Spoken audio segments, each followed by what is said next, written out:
tutti amici e bentornati sul canale. Allora, terzo appuntamento con la collezione dedicata a Gig Robot d'acciaio.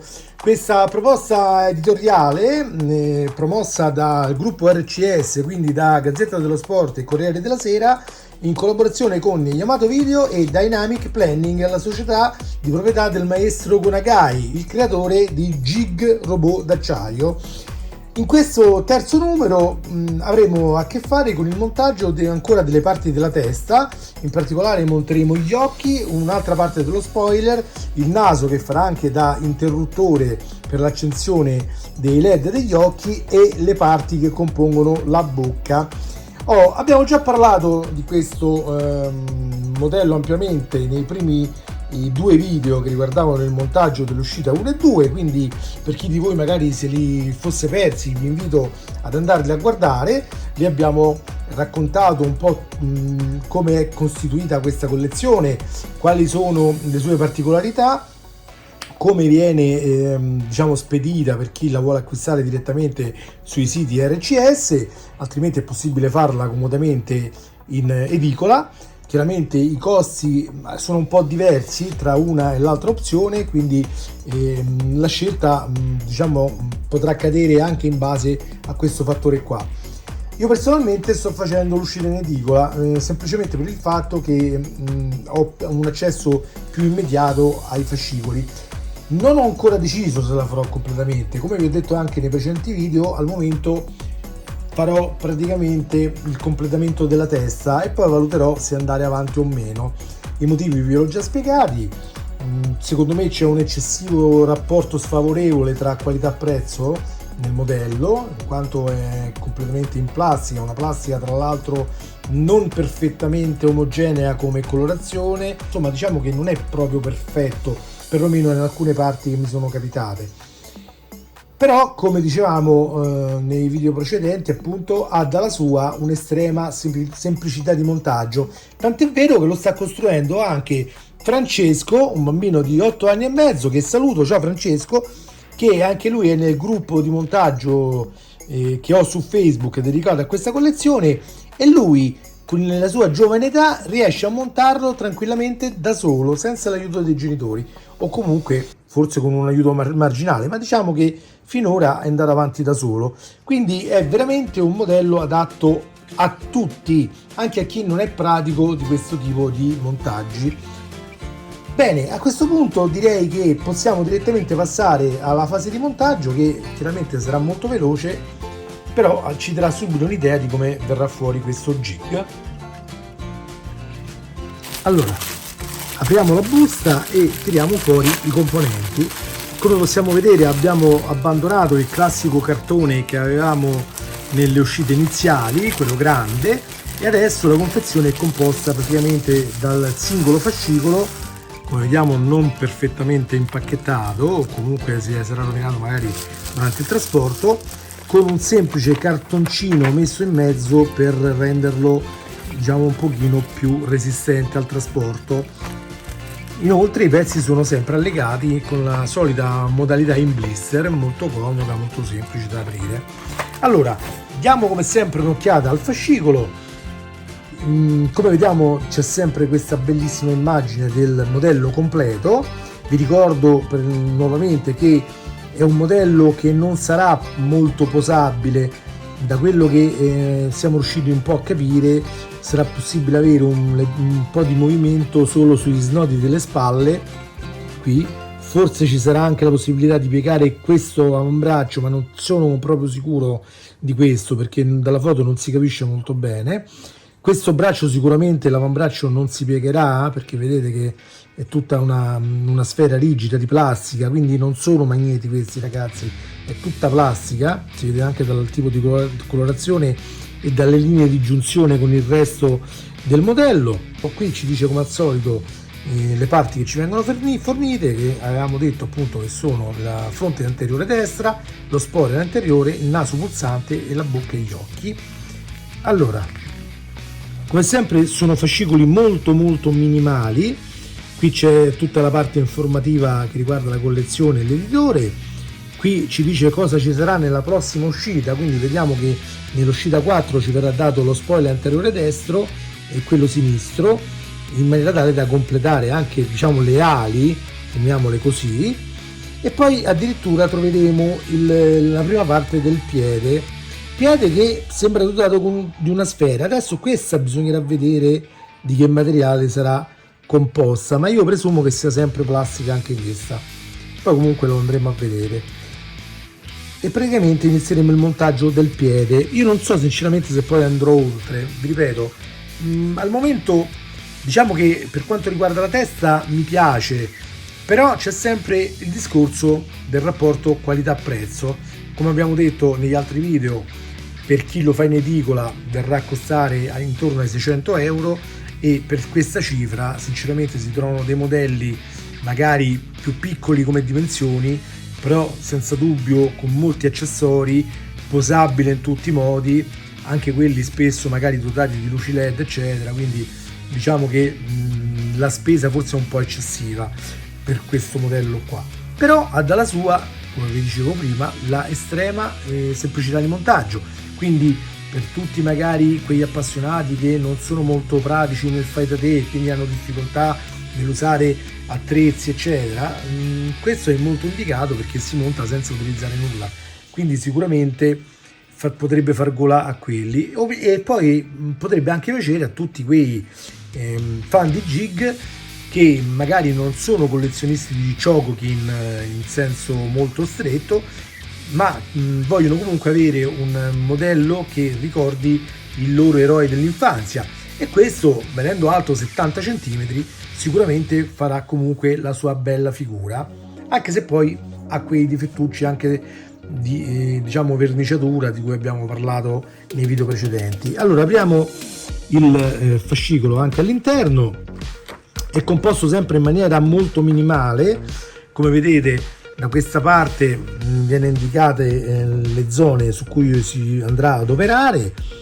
quindi tutta la zona del viso, verranno messi gli occhi, la parte diciamo delle mascelle e mandibole, no? La sequenza di montaggio, eccola, è molto rapida, molto veloce.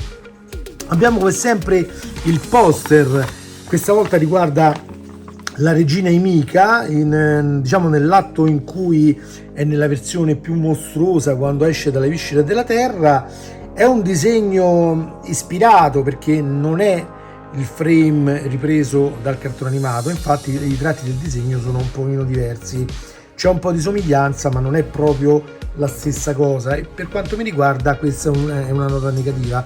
Avrei preferito molto di più se fosse stato un frame dell'anime stampato su carta, in maniera tale che era un pochino più fedele a quello che noi ci ricordiamo del cartone animato. Così purtroppo non è, e anche questo va a incidere sul discorso del prezzo finale che vi dicevo che forse è un po' troppo elevato. Qui nella parte posteriore troviamo nuovamente quella che vi ho scritto prima, la parte della prossima uscita, e poi c'è questa bellissima figura del modello intero. Beh, diciamo che a livello di sculpt è molto carino, a livello di impatto generale anche, ripeto, non sono molto convinto per un discorso puramente di costi. Per quella cifra potevano sicuramente impegnarsi di più e fare un modello non dico in metallo, ma almeno posabile, seppur in plastica. Bene, allora cominciamo con il montaggio.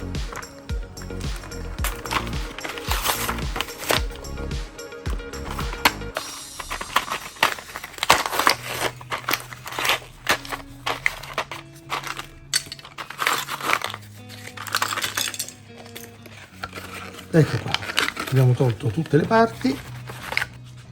Allora, la prima cosa da fare è prendere questo pezzo. Ecco, non so se si nota nel video, però come potete vedere, cioè ci sono già dei segnetti, dei graffi, e l'abbiamo appena aperto, quindi non dovrebbe avere dei danneggiamenti, no? E questo indice che comunque quando viene prodotto il pezzo evidentemente viene buttato in mezzo a qualche cesta, in mezzo a qualche contenitore, dove ce ne saranno altre migliaia di questi pezzi stampati che sfregano tra loro e quindi si rovinano. E questo sicuramente non è indice di un ottimo lavoro, nel senso che comunque evidentemente chi lo produce considera questo un giocattolo da pochi spicci. Poi invece alla fine, comprandolo noi diciamo da chi ce lo propone, quindi dal gruppo RCS, dobbiamo sborsare una cifra che è paragonabile a quella dei migliori Chocokin in commercio. Per quello che dico che forse non ci siamo proprio nella scelta di portare avanti questa collezione, per quanto mi riguarda, ripeto. Allora, vediamo. C'è chiaramente da recuperare qualche pezzo che avevamo già innestato qui sulla testa la volta scorsa per fare le prove, no? Quindi adesso restacchiamo tutta questa parte frontale. Ecco qua, tolgo la fronte e la vado ad applicare qui sopra.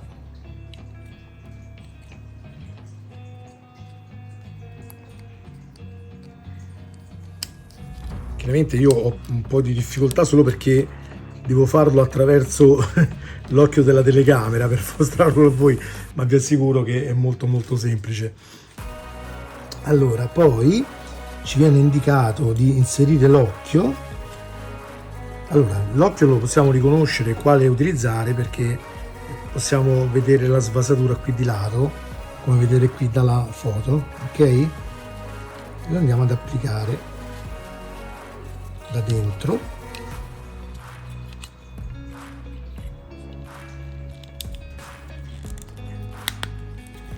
Ecco qua, in questo modo. Poi prendiamo un lato della bocca, quello che va da questa parte sempre, quello è facilmente identificabile guardando da che lato c'è il dente. Lo andiamo ad incastrare nei suoi fori.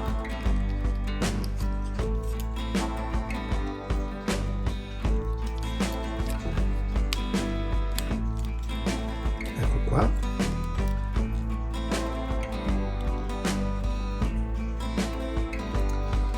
Poi passiamo all'altro lato, prendiamo anche in questo caso l'altro occhio, lo inseriamo sempre dall'interno.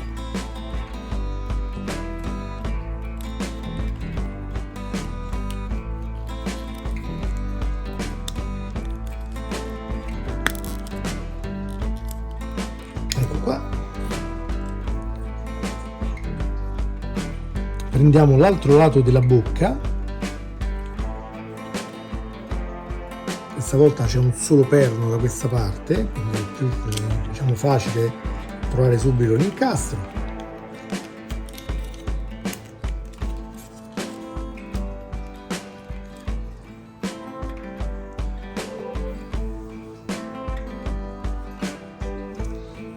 Poi prendiamo la parte interna del jig, quindi la parte diciamo dei meccanismi, e ci andiamo ad applicare le altre parti degli occhi, quelle che sono dotate di perni, ok?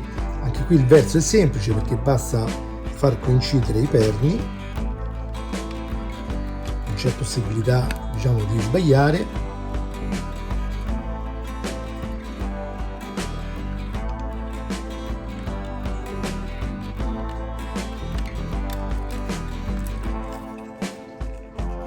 Ecco qua.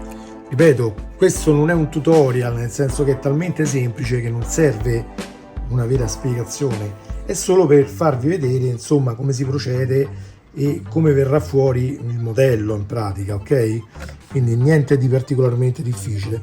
Mi hanno segnalato sul gruppo che i fori questi che alloggeranno il naso interruttore in alcuni pezzi è chiuso, è tappato, quindi in quel caso provvedere magari con qualche piccolo ferretto, con uno stuzzicadenti, qualcosa, insomma, a verificare che il foro sia passante. Io do per scontato in questo momento che lo sia. Provo a inserire.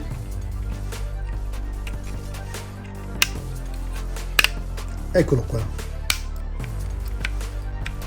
Come vedete, premendo si accende. In pratica abbiamo finito qui il montaggio di queste uscite. Volendo si può chiaramente procedere anche a montare diciamo provvisoriamente il resto dei pezzi,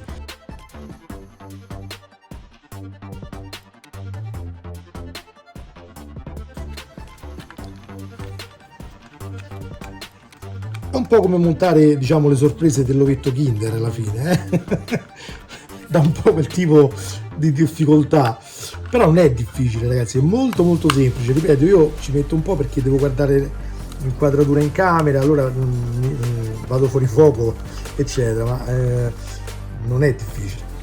Ed eccolo qua. Una cosa che a me non piace è questa linea di mezzo sulla bocca. Adesso io magari lo devo allineare un pochino meglio, adesso non ci ho perso molto tempo, però comunque rimane questo taglio così che è fatto apposta per poter esporlo, diciamo, aperto. A me non piace perché comunque avrei preferito che ci avessero fornito un pezzo intero per chi vuole esporlo senza le parti circuitali, in maniera tale da eliminare questa brutta, diciamo, filitoia qua. Purtroppo non credo che verrà fornito, perlomeno non è stato specificato da nessuna parte. E anche sulle foto che vediamo nella pubblicità sembrano tutto fatto sempre con queste parti, diciamo, tagliate, quindi presumo che non ci sia un altro pezzo. Premendo sul naso si accendono gli occhi. Bene ragazzi, con questo è tutto. Lascio a voi le valutazioni. A me piace lo sculpt, però ripeto, continuo a pensare che questo modello costi troppo per la qualità che propone. D'accordo il ricordo di Jig, d'accordo esserne fan, però con quella cifra, anzi con un terzo di quella cifra, possiamo prenderne comunque uno magari alto 60 cm invece che 70, tipo i Jumbo, che sono comunque in plastica, e a quel punto uno risparmia qualche soldino in più e ha lo stesso ricordo. Bene ragazzi, con questo vi saluto, vi ricordo sempre di iscrivervi al canale, attivare la campanella per essere avvisati ogni qualvolta uscirà un nuovo video. Vi ricordo di iscrivervi al gruppo Facebook se volete seguire questa collezione, vedete il codice QR adesso in sovraimpressione, lo inquadrate con la fotocamera del vostro smartphone e vi darà direttamente il link per potervi accedere. E seguitemi sulle pagine Facebook dell'Andrew Ryger Channel e sull'account Instagram e Twitter, dove pubblicherò anche notizie inerenti ad altre mie passioni. Un saluto a tutti, soprattutto a Francesco di 8 anni e mezzo, e ci vediamo al prossimo video. Ciao ciao a tutti!